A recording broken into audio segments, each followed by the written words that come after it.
Fuel feed pump. Fuel feed pump क्या होता है मालूम है? वो टंकी का जो हम लोग मोटर लगाते हैं ना, उसी का नाम है फ्यूल फीड पंप। आज हम जानेंगे कि फ्यूल फीड पंप की वायरिंग जो होती है, 2 ही वायर होती है उसके अंदर सप्लाई में। कपलर पे 4 वायर आती है, तो 2 वायर जो होती है पॉजिटिव और 2 वायर निगेटिव।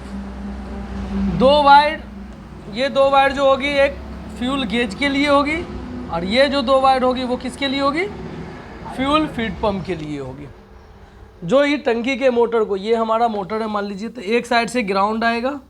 इसको पॉजिटिव आता कैसे है, कैसे कमांड होता है, वो पूरा हम डायग्राम बनाए हैं इस पर, वो आप चेक करो। देखो बैटरी होती है, बैटरी से डायरेक्ट ये जो है ना वो मेन रिले है, ECU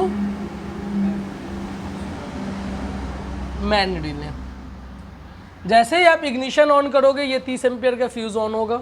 ये जैसे ही ऑन होगा ये लाइनिंग यहाँ आएगी और ECU के कितने नंबर पिन पे जाएगी? इसे 50 नंबर पिन पे।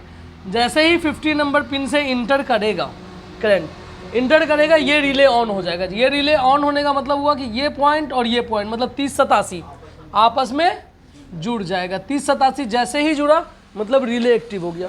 रिले एक्टिव हुआ तो रिले जैसे ही एक्टिव हुआ, किसके लिए एक्टिव हुआ था? फ्यूल पंप में जाएगा करंट, तो वहाँ पे एक फ्यूज़ मिलता है, फ्यूल पंप फ्यूज। तो रिले के फ़ौरन बाद क्या आएगा? एक फ्यूज़ आएगा। जैसे ही फ्यूज़ में करंट आ जाएगा, फ्यूल फीड पंप रिले भी एक लगा होता है, वो फ्यूज़ से इंटर करेगा। 86 नंबर से इग्निशन होता है, 86 नंबर इग्निशन होता है, 85 नंबर ECU ग्राउंड होता है। जैसे ही वो इंटर करेगा 85-86 आएगा, फिर से 3087 आपस में मिल जाएगा। 3087 जैसे ही मिलेगा फ्यूल पंप ऑन हो जाएगा और हमारा ये चलने लगेगा।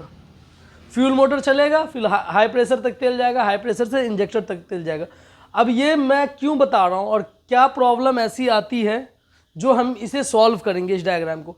तो अपने स्कैनर के अंदर जब भी कभी आप स्कैन करोगे और अगर आपका ECU 17C55 हुआ तो उसके अंदर जो फॉल्ट कोड बनेगा वो ये बनेगा P163, P1640, P163D, P163E। तो इसमें क्या लिख के आएगा? Power stage of pre supply pump, no load error. इस केस में 1640 के केस में लिख के आएगा power stage of pre supply pump, excess temperature. 63D में लिख के आएगा power stage of pre supply pump, short circuit to battery.